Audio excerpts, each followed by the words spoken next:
제정한 인권주일입니다. 살아계신 하나님께 신령과 진리로 예배드리겠습니다.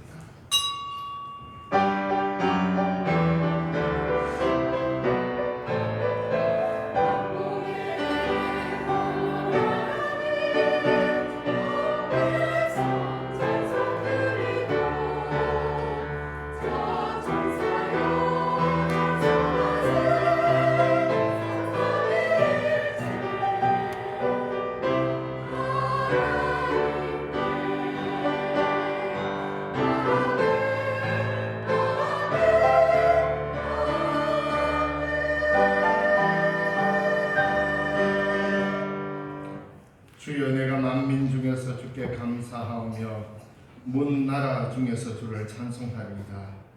무릇 주의 인자는 커서 하늘에 미치고 주의 진리는 궁창에 이르나이다. 하나님이여, 주는 하늘 위에 높이 들리시며 주의 영광이 온 세계 위에 높아지기를 원하나이다. 아멘. 찬송과 영광을 세세무궁토록 받으시기 합당하신 살아계신 하나님 아버지, 이 시간 하나님의 전전에 주의 백성들이 함께 모여 예배하며 주께 경배합니다. 우리의 찬양과 간구와 우리의 아름다운 목소리를 주님 받으시고 하나님 앞에 흠향받는 아름다운 예배가 되도록 축복하여 주옵소서. 이 시간도 전국 방방곡곡에 주님의 거룩한 이름 앞에 모여 예배하는 주의 교회들마다 함께하여 주시고 하나님의 크신 은혜를 경험할 수 있게 하시며 이 대림절 기간 이 땅에 오신 주님을 기억하고 그 주님의 발자취를 따르면서 다시 오실 주님을 마라나타로 기다리는 주의 백성의 삶이 되도록 도와주시옵소서. 험난한 시대에 주의 말씀에 내 발이 등이요 내 길에 비침을 믿고 그 말씀 따라가는 삶이 되도록 인도하시옵소서. 오늘도 우리가 드리는 이 귀한 예배를 주님 흠양하여 주옵소서. 주 예수님 이름으로 기원하옵나이다. 아멘. 교회 찬송 105장입니다.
성시교도 교동문 116번입니다. 116번 구주강림 2번입니다.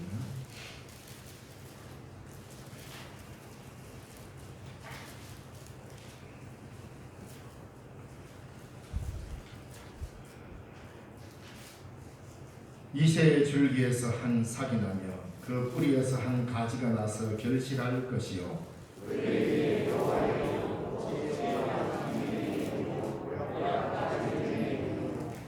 지식과 여호와를 경외하는 영이 강림하시리니 그의 눈에 보이는 대로 심판하지 아니하며 그의 귀에 들리는 대로 판단하지 아니하며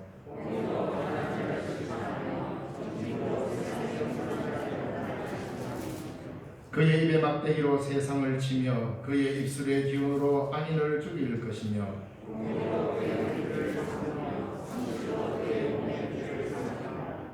그때의 이리가 어린 양과 함께 살며 표범이 어린 염소와 함께 누우며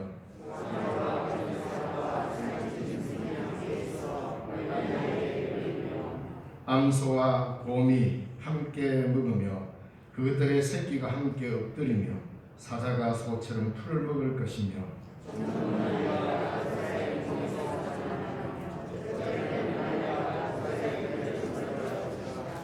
내 거룩한 산 모든 곳에서 해됨도 없고 성함도 없을 것이니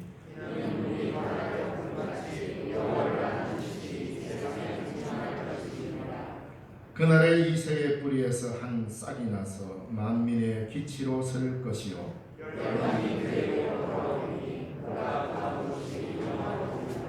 아멘. 나는 전능하신 아버지 하나님 천지의 창조주를 믿습니다. 나는 그의 유일하신 아들 우리 주 예수 그리스도를 믿습니다. 그는 성령으로 잉태되어 동정녀 마리아에게서 나시고 본디오 빌라도에게 고난을 받아 십자가에 못 박혀 죽으시고 장사된 지 사흘 만에 죽은 자 가운데서 다시 살아나셨으며 하늘에 오르시어 전능하신 아버지 하나님 우편에 앉아 계시다가 거기로부터 살아있는 자와 죽은 자를 심판하러 오십니다. 나는 성령을 믿으며 거룩한 공교회와 성도의 교제와 죄를 용서받는 것과 몸의 부활과 영생을 믿습니다. 아멘. 헌신 찬송 찬송가 468장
주의 뜻을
하나님, 우리에게 베푸신 그 크신 사랑과 은총을 감사드립니다. 하나님 아버지의 사랑과 예수님의 피로 우리를 살려주시고 성령님을 보내사 하나님을 믿게 하신 은혜를 감사드립니다. 오늘도 우리의 마음속에 변함없는 주의 사랑을 경험하게 하시며 이 감격을 간직하고 신령과 진정으로 예배드리게 하옵소서. 위로의 주님, 이 시간 주님 앞에 고백합니다. 주님께서 우리를 사랑하신 것과 같이 저희는 주님을 사랑하지 못하였고 이웃을 사랑하지도 못했습니다. 크고 작은 다툼에 앞장섰으며 미움과 비방으로 일관해 왔습니다. 주여 용서해 주시고 저희로 새로운 사람이 되게 하여 주옵소서. 은혜의 주님, 이 시간 우리가 성령 안에서 기도하고 찬송하고 말씀을 사모할 때 은혜 받게 하시며 새 사람으로 새 날을 살아갈 수 있도록 크신 은총을 내려 주옵소서. 또한 성령의 인도하심 속에서 우리의 신앙도 살찌게 하시고 주님의 계획하신 뜻을 실현할 수 있는 복된 삶으로 이끌어 주옵소서. 저희들의 삶이 성령의 역사와 인도하심을 따라 사는 삶이 되게 하여 주옵소서. 죄악에 죽을 수밖에 없는 우리를 구하시려 이 땅 가운데 오시고 구세주로서의 삶을 사시며 하늘나라 복음을 전거하시고 골고다 언덕을 오르사 십자가를 지시고 우리의 죄를 계속하신 주님의 귀한 사랑을 감사합니다. 그 사랑에 감격하여 날마다 예배하게 하여 주옵소서. 하나님 아버지, 저희 교회를 이 지역에 세우신 것은 이 지역을 위한 구원의 방주로 또한 이 지역을 밝히는 등불로 삼으시고자 하는 하나님의 계획하심이 있는 줄 믿습니다. 우리 모두가 이 사명을 깊이 깨닫게 하여 주시고 이 사명을 감당할 수 있도록 믿음과 열심을 허락하여 주옵소서. 그리스도의 본의 빛을 드러내는 아름다운 교회가 되게 하여 주옵소서. 우리의 믿음이 강건해지기를 원하오며 주님의 사랑을 실천하여 세상을 정하게 하는 소금의 역할을 감당하게 하여 주옵소서. 주님의 나심과 다시 오심을 기다리는 대림절 둘째 주일, 어느 시인의 고백을 저희 마음으로 주님께 아뢰입니다. 오 주님, 주님의 길을 받아들이기가 얼마나 어려운지 모릅니다. 주님은 제게 타향에서 태어난 작고 무력한 아이로 오십니다. 주님은 저를 위해 자기 땅에 오시어 이방인으로 사십니다. 우리 모두를 위해 도시의 성벽 밖에서 범죄자로 죽으십니다. 자기 백성에게 거부당하시고 벗들에게 오해받으시고 하나님에게 마저 버림받은 채로 말입니다. 주님의 탄생을 축하하면서도 저는 사랑받고 인정받으려 하고 이 세상을 내 집 삼으려 하며 저를 괴롭히는 그 자그마한 소외감에서 어떻게든지 벗어나려 합니다. 하지만 세상에서 느끼는 소속감보다 오히려 이따금씩 갖는 씹을 잃은 듯한 막막한 심정이 저를 주님께 더 가까워지게 하는 것임을 알게 하소서. 제가 주님의 탄생을 진정으로 축복할 수 있는 곳은 어디일까요? 아늑한 내 집일까요? 낯선 파간일까요? 반겨주는 친구들 틈일까요? 미지의 이방인들 틈에서일까요? 행복감 속에서일까요? 외로움 속에서일까요? 주님께 더 가깝게 다가가게 하는 그런 일에서 제 자신 굳이 달아나지 않도록 이끄소서. 주님이 이 세상에 속한 분이 아닌 것처럼 저도 이 세상에 속한 자가 아니기에 그런 심정이 들 때마다 실은 감사의 기회요. 주님을 더 꼭 끌어안고 주님의 기쁨과 평안을 더 온전히 맛볼 수 있는 기회임을 알게 하소서. 주 예수님 오셔서 제 심령 가장 비참한 곳에 저와 함께 머무소서. 여기가 바로 주님의 구유가 있을 곳이요 주님께서 빛을 비춰주실 곳임을 믿습니다. 주 예수님 오소서 오소서. 아멘. 저희들의 예배를 받아주시는 주님을 사랑합니다. 예수님의 이름으로 기도드립니다. 아멘.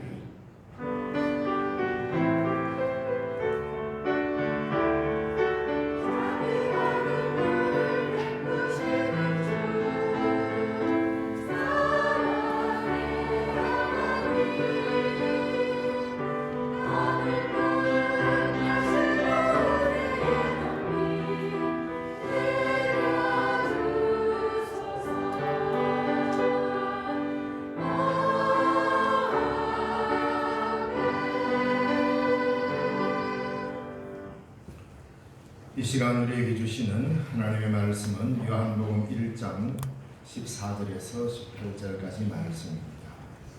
신약성경 142쪽 요한복음 1장 14절에서 18절의 말씀을 공독해 드립니다. 말씀이 육신이 되어 우리 가운데 거하시매 우리가 그의 영광을 보니 아버지의 독생자의 영광이요 은혜와 진리가 충만하더라. 요한이 그에 대하여 증언하여 외쳐 이르되 내가 전에 말하기를 내 뒤에 오시는 이가 나보다 앞선 것은 나보다 먼저 계심이라 한 것이 이 사람을 가리킴이라 하니라. 우리가 다 그의 충만한 데서 받으니 은혜 위에 은혜로라. 율법은 모세로 말미암아 주어진 것이요 은혜와 진리는 예수 그리스도로 말미암아 온 것이라. 본래 하나님을 본 사람이 없으되 아버지 품 속에 있는 독생하신 하나님이 나타내셨느니라. 아멘. 찬양대에서 찬양을 하나님께 영광을 돌리겠습니다.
귀한 찬양 감사드립니다.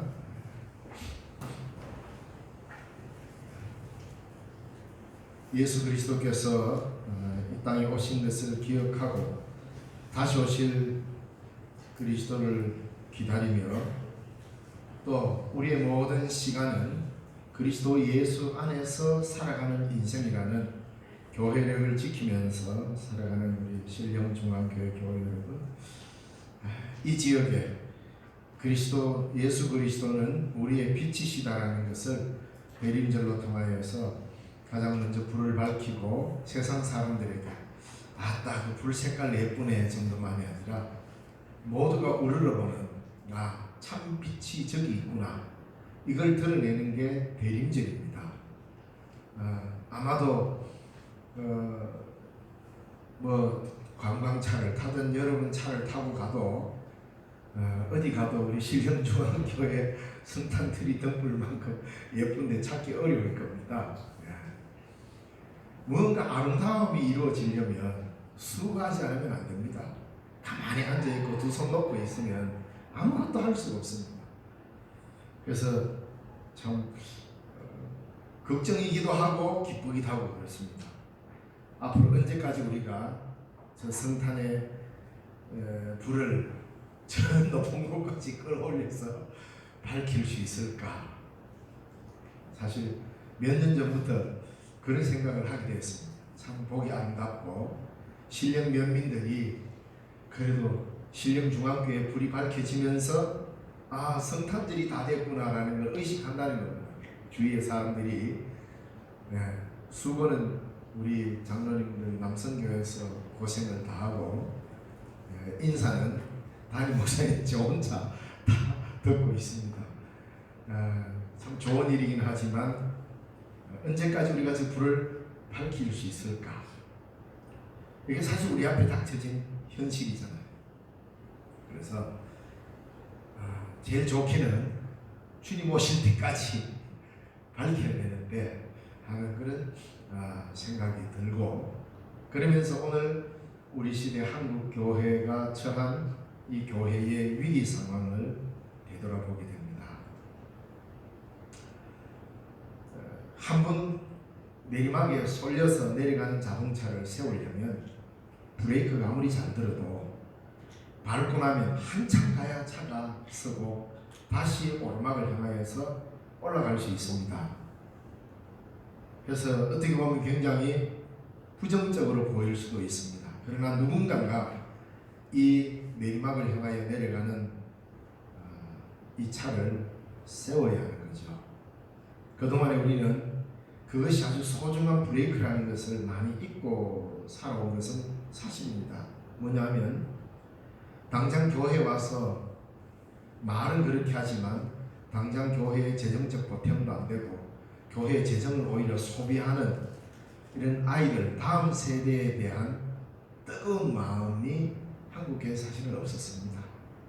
이 부분은 우리는 통렬히 회개해야 하는 것이고 믿음의 전승을 이어갈 수 있는 다음 세대들을 향한 갈망이 사실은 없었습니다. 어쨌든 기존 교회를 유지하기 위해서 그래도 주머니를 틀어서 헌금할 수 있는 사람들의 숫자로 교인의 숫자를 이야기해 온 게 우리들의 죄악입니다. 이제라도 우리는 다시 한번 깨어 정신을 차리고 누군가가 내리막을 향하여 가는 차를 세워야 하겠죠. 왜냐하면 물론 우리가 살아가는 삶이 그렇게 만만하지는 않습니다.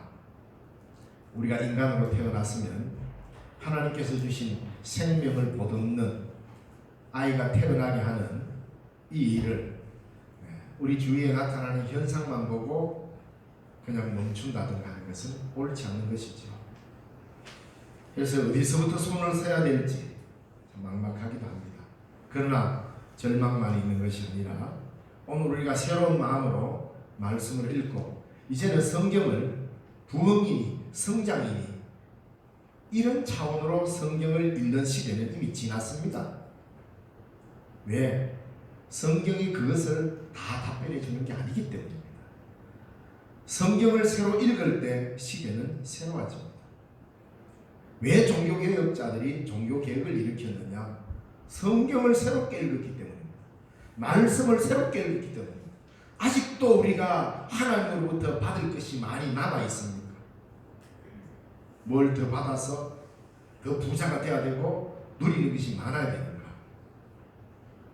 그것은 당연히 하나님도 우리가 그렇게 살기를 바랍니다.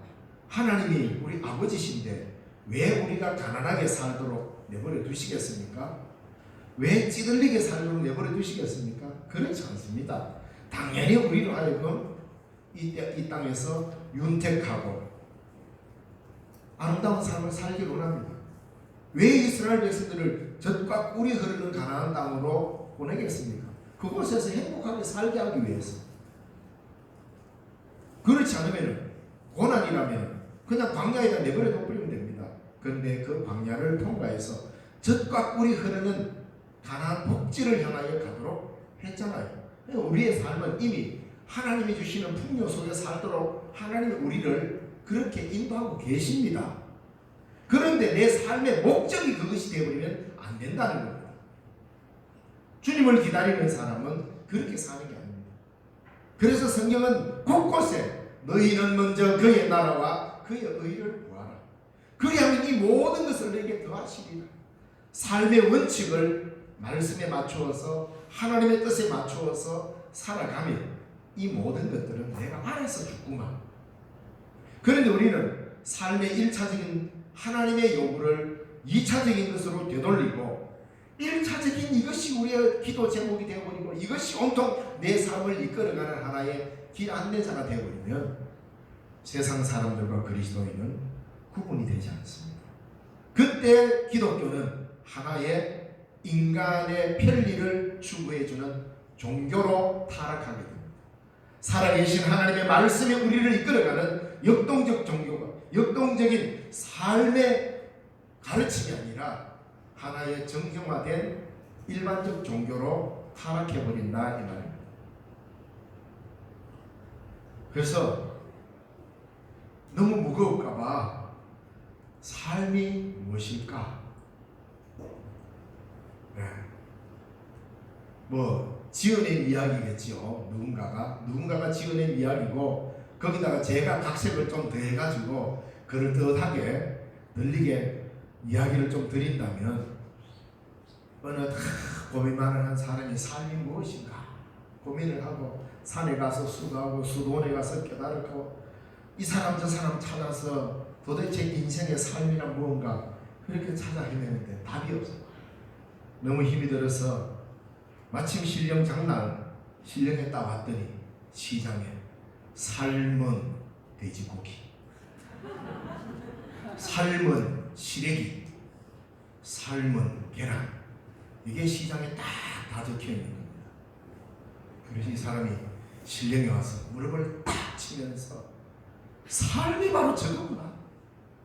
삶이란 고상하고 뭔가 남이 알지 못하는 걸 추구하고 산속에서 돌을 터야만이 삶을 깨닫는 게 아니구나.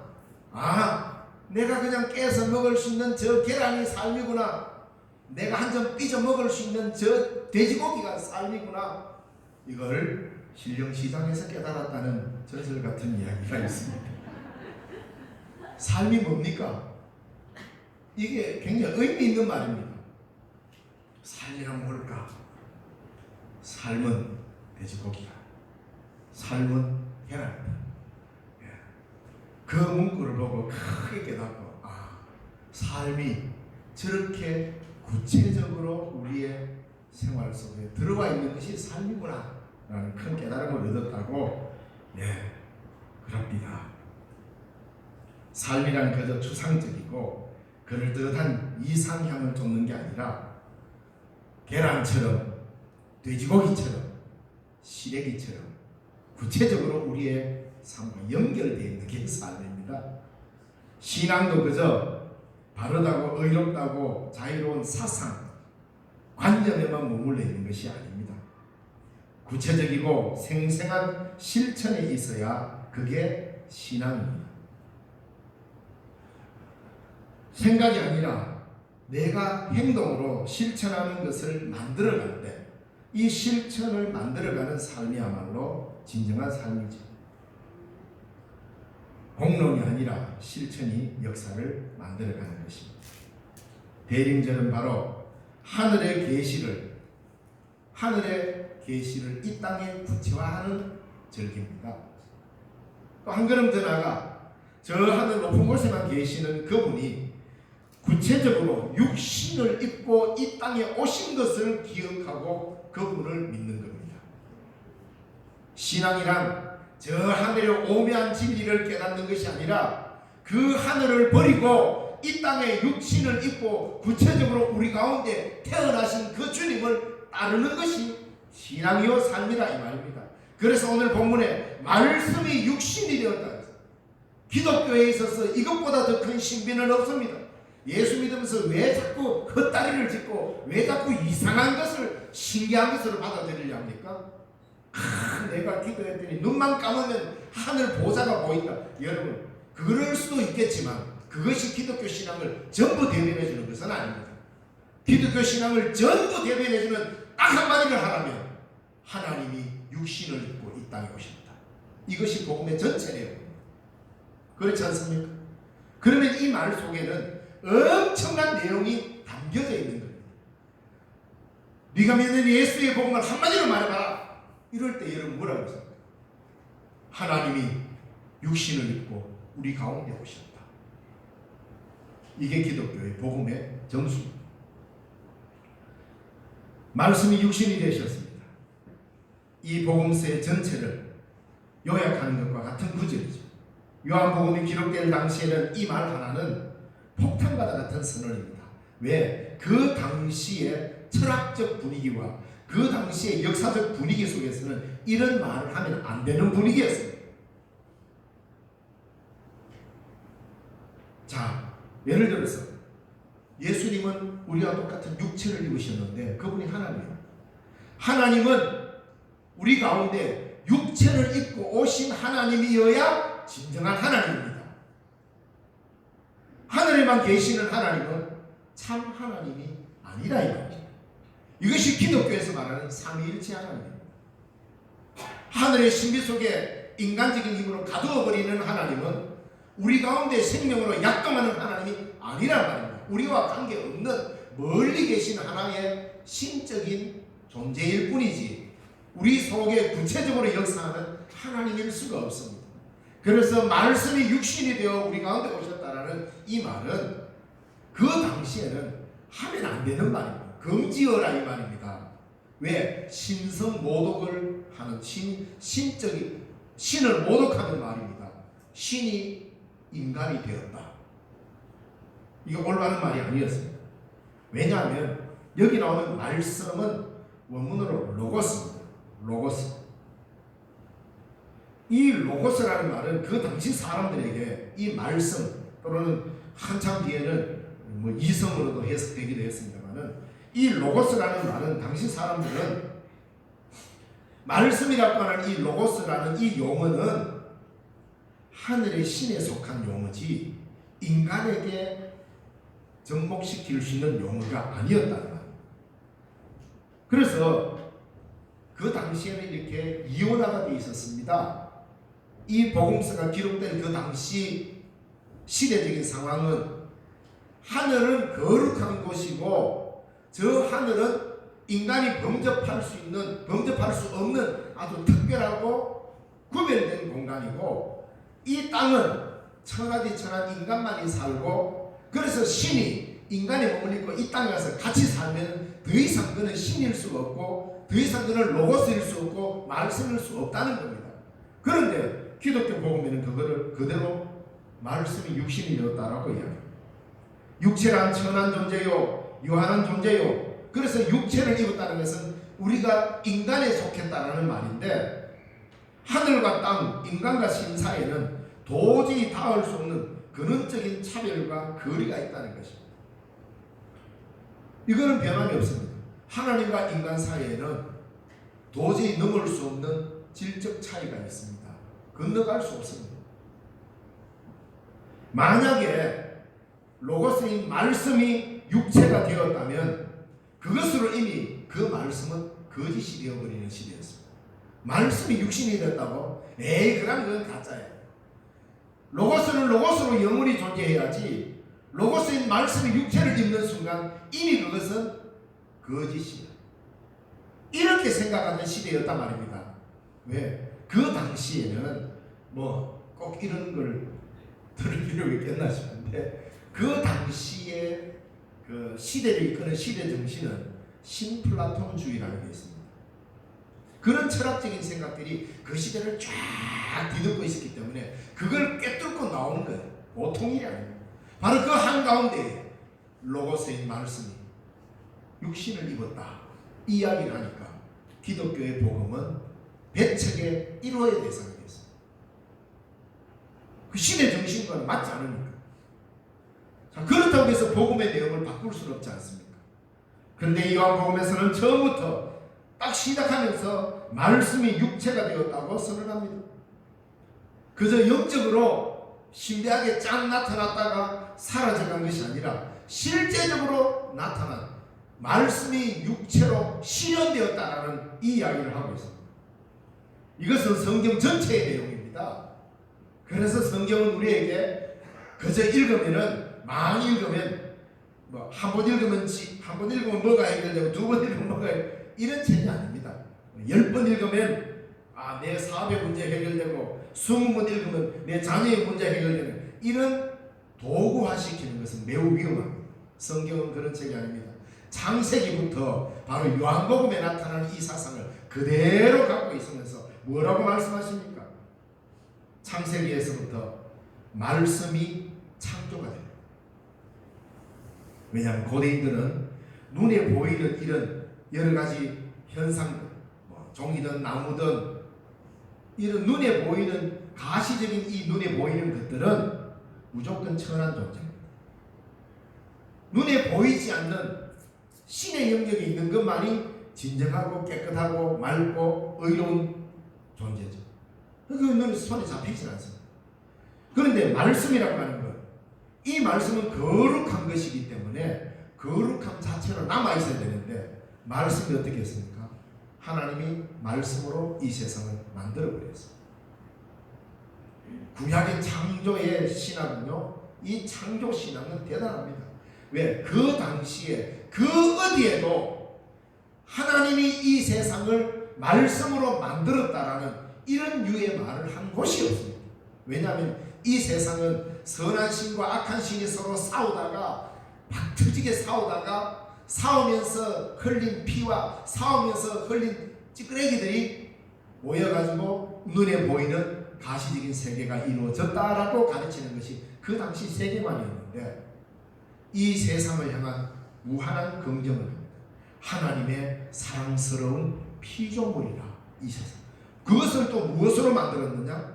말씀으로, 하나님이 가장 소중히 여기는 말씀으로 이 세상을 만들었다. 그래서 말씀이 창조로 실현되듯이 말씀이 육신이 되셨다라는 이 말은 세상과 인간에 대한 하나님의 절대적인 긍정입니다. 그러므로 우리가 눈에 보이는 이 세상의 모든 피조물은 하나님의 사랑의 발로에서 나온 피조물입니다. 피조물은 그 어떤 것들도 악한 것이 없습니다. 그래서 우리는 이 피조물을 바라보면서 무한한 전적인 예수 있어야 합니다. 예라고 이 세상 피조물을 긍정할 수 있어야 하는 것입니다. 하나님이 만드셨습니다. 그것도 하나님의 말씀으로 만들었습니다. 이 세상은 아주 고등한 신에서부터 열등한 신의 순서대로 쭉 나다가 맨 마지막에 꼴찌에 있는 그 신도 아닌 것이, 사람도 아닌 것이, 이상한 존재가 이게 떡 다이면서 생겨난 그런 피조물이 아닙니다. 이 세상은 가장 능력이 많으신 하나님이 말씀으로 이 세상을 있게 했다는 것. 이게 우리 기독교의 창세기의 신앙입니다. 바로 그 창조의 신앙을 가장 명확하게 잘 받아들여서 이것을 우리 시대의 복음으로 내용을 다시 새롭게 우리에게 가르치는 말씀이 요한복음의 말씀. 바로 그 말씀, 그 말씀의 주체가 누구였나? 그분이 바로 그리스도였다. 그 말씀이 스스로 피조물과 같은 육체를 입고 이 땅에 왔다는 것. 하나님께서 인간을 이토록 긍정하고 계시는데 누가 인간을 부정할 수 있겠습니까? 하나님이 이토록 세상을 사랑하시는데 누가 이 세상을 폄하할 수 있겠습니까?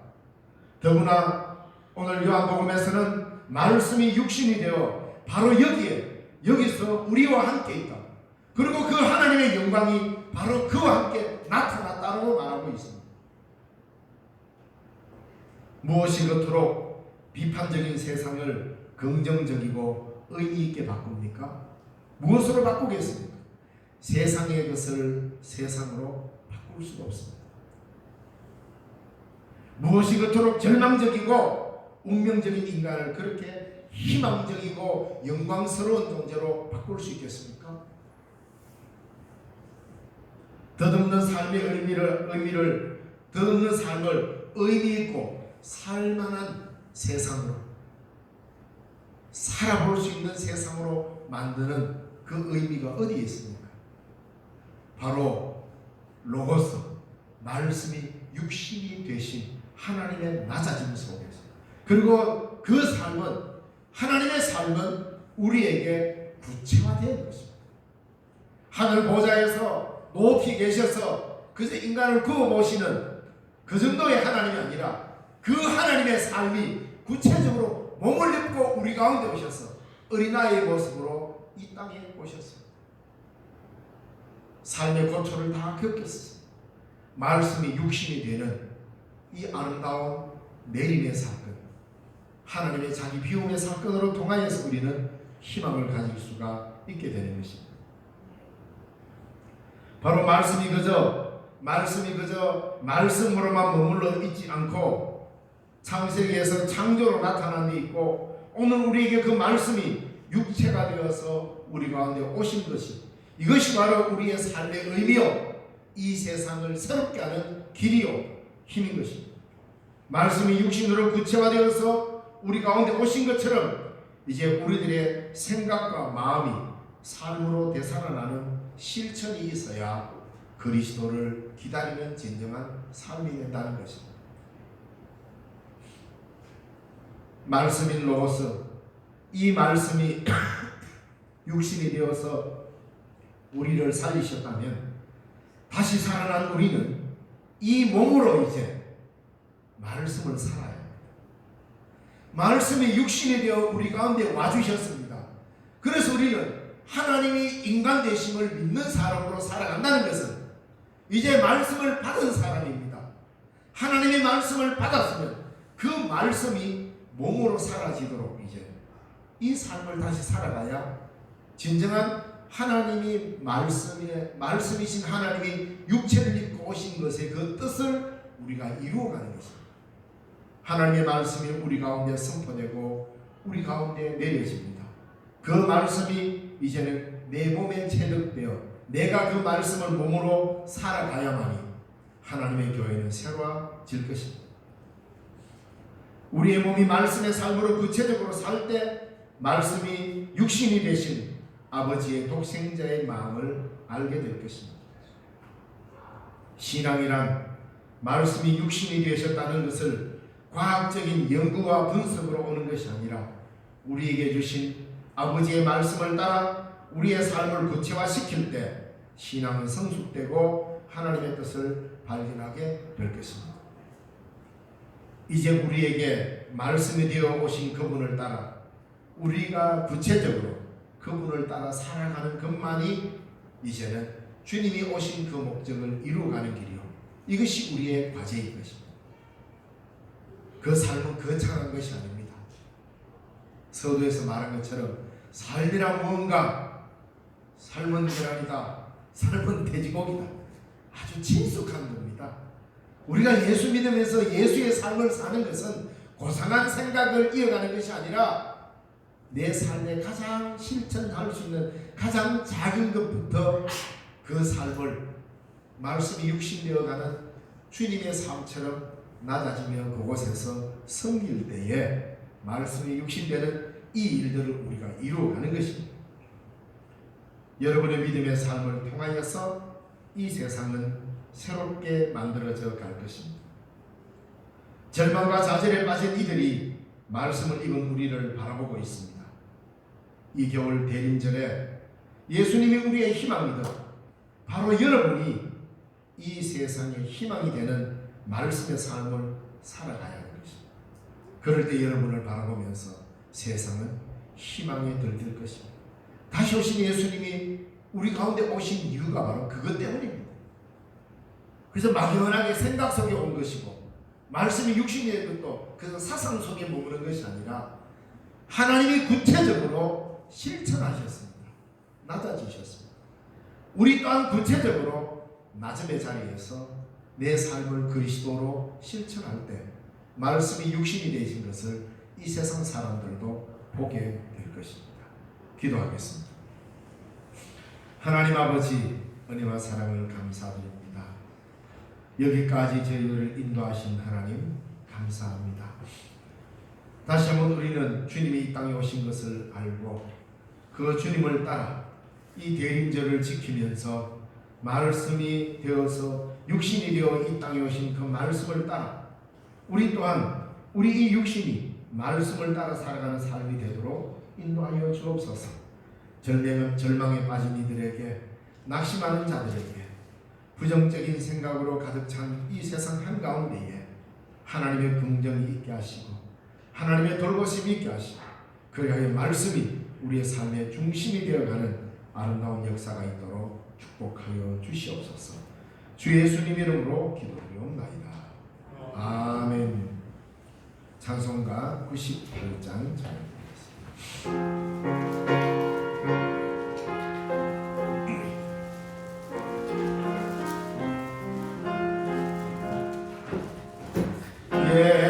예수님 오소서 임마누엘 우리 주 이곳에 오셔서 기도 들어주소서. 능하신 주께서 그 신리를 행하사 간구하는 우리의 기도를 들어주소서. 예수님 오소서 임마누엘 우리 주 보좌를 떠나서 사람 몸을 입었네. 높은 자 낮추고 비천한 자 높였네. 만민 위에 오셔서 사슬을 풀어주소서. 예수님 오소서 임마누엘 우리 주 죄악된 세상에 속죄주로 오셨네. 줄인 자 먹이며 병든 자를 고쳤네. 천하만민 돌보사 빛의 길 가게 하소서. 아멘.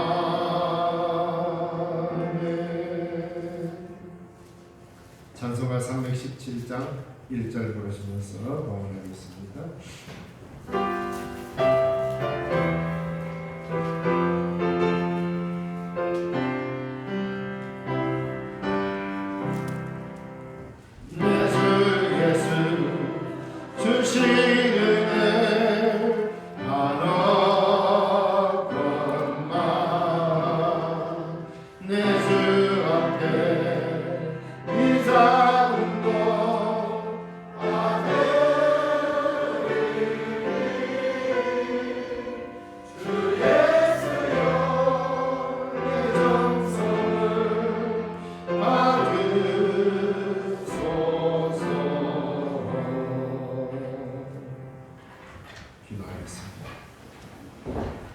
살아계신 하나님 아버지, 크신 은혜를 감사드립니다.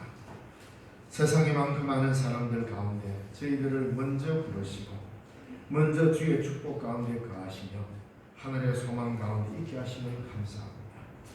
말씀이 되어 이 땅에 오신 그리스도를 따라 말씀의 삶을 살기로 작정하여 하나님 앞에 찾아온 백성들, 그 은혜에 감사하여 또한 귀한 예물로 하나님 앞에 바치옵니다. 바치는 손길마다 하나님께서 축복하시고 모자람이 없도록 날마다 하나님의 복이 있게 하여 주옵소서. 11조로 구별하여 드립니다. 그 아름다운 손길에 복의 복을 더하사 그의 사력과 일터와 모든 곳에 하나님의 복을 경험하게 하여 주시옵소서. 범사에 감사의 귀하됨을 드립니다. 매일매일 순간순간 하나님의 보살핌에 감사하며 주님의 돌보심이 늘 있게 하여 주시고 날마다 더욱 더 감사의 조건이 많아지도록 그의 마음들을 주장하여 주시옵소서. 생일을 맞이하여 귀한 힘을 드립니다. 이 땅에 귀한 생명으로 주셨사오니 하나님이 주신 생명으로 알고 날마다 하나님과 더불어 동행하는 삶이 되도록 축복하여 주시옵소서. 귀한 차를 주심을 감사하여 귀한 힘을 드립니다. 주께서 붙잡으시고 안전케 하시며 또 토요학교 후원금으로 드립니다. 이 모든 영을 위해 주님 연락하여 주셔서 다음 세대들을 보듬는 아름다운 인물이 되도록 주님 복의 복을 더하여 주시옵소서. 주의 현금으로 드립니다. 그 손길 위에 하나님께서 은혜의 손길로 복의 복을 더하시옵소서. 여러 가지로 교회를 섬기는 많은 손길들이 있습니다. 주방에서 차량 봉사로, 교사로, 찬양대로 이 모든 섬김 위에 함께하여 주시고 또 아름다운 강단 꽃꽂이로 섬기는 귀한 손길도 하나님께서 복의 복을 더하시옵소서. 늘 그 손길들이 머무는 곳곳마다 하나님의 크신 영광이 드러날 수 있도록 축복하여 주시고 이 예물들을 관리하는 자들에게도 지혜와 명철을 덧입혀 주옵소서. 예수님 이름으로 감사기도 드리옵나이다. 아멘.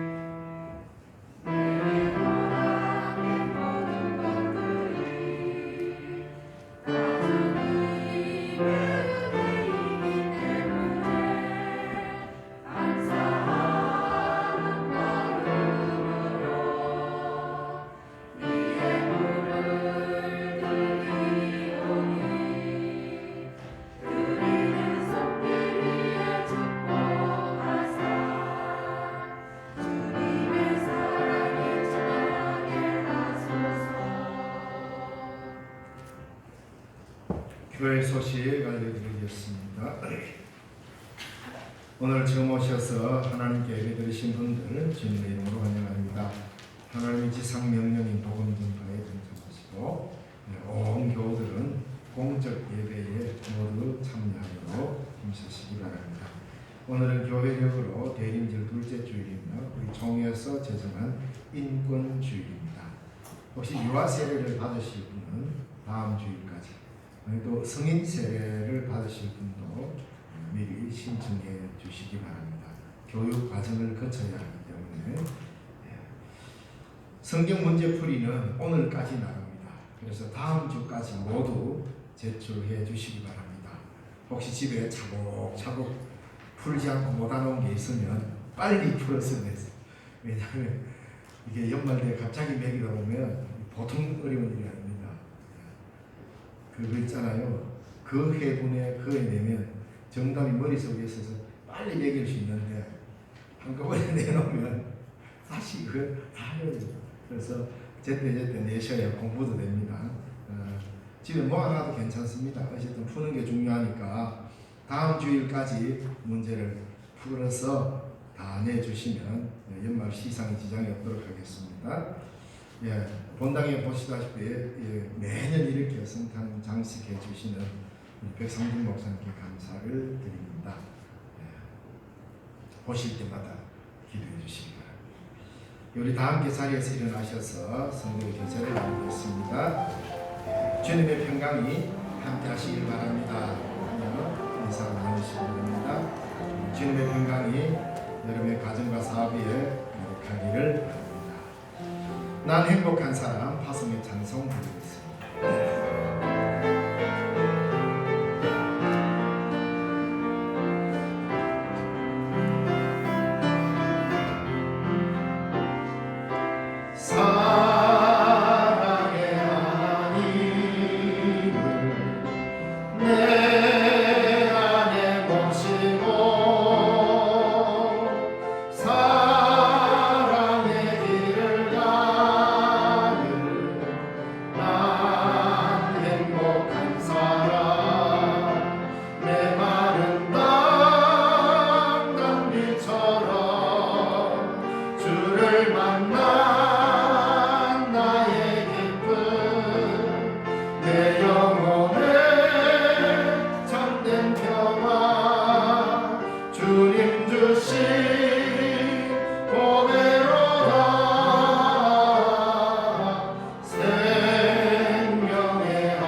내 안에 모시고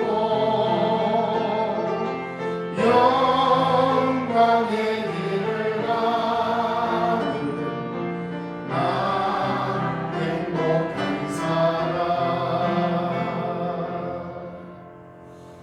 광고 하나가 빠졌는데요. 나가실 때 떡하고 간식이 들어있는 봉다리가 있습니다.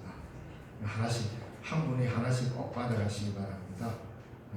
교회에서 저에게 차를 또 이렇게 선물로 주셔가지고 감사의 마음을 드리는 겁니다. 맛있게 드시기 바랍니다. 오늘 말씀을 듣고 세상을 향하여 파송되어가는 우리 신령중앙교회 교회 여러분, 그리스도께서 하나님으로서 말씀이 육신이 되어 우리 가운데 오셨습니다. 그 이유는 그 말씀을 우리가 듣고 이제 우리가 몸으로 하나님의 말씀을 살아가도록 하나님이 그렇게 만드시고자 오신 것입니다. 오늘 우리가 말씀을 들었으면 이제 이 말씀이 여러분의 몸으로 통하여서 세상 한가운데서 증거되어야 할 것입니다. 이것이 바로 대림절의 가장 큰 의미라는 것을 기억하며 주의 이름으로 여러분을 저 세상으로 파송합니다. 기도하겠습니다. 지금은 우리 주 예수 그리스도의 그 크신 은혜와 하나님 아버지의 지극하신 사랑과 성령님의 위로 교통 충만 하나 되게 하시는 은혜가 말씀이 육신되어 우리 가운데 오신 주님의 그 큰 사랑을 깨달아 이제 말씀을 듣는 우리가 이 세상 한가운데서 몸으로 그 말씀을 살기로 다짐하는 주의 사랑하는 백성들 머리머리 위에 이제로부터 영원까지 항상 함께 계시옵기를 간절히 축원하옵나이다. 아멘.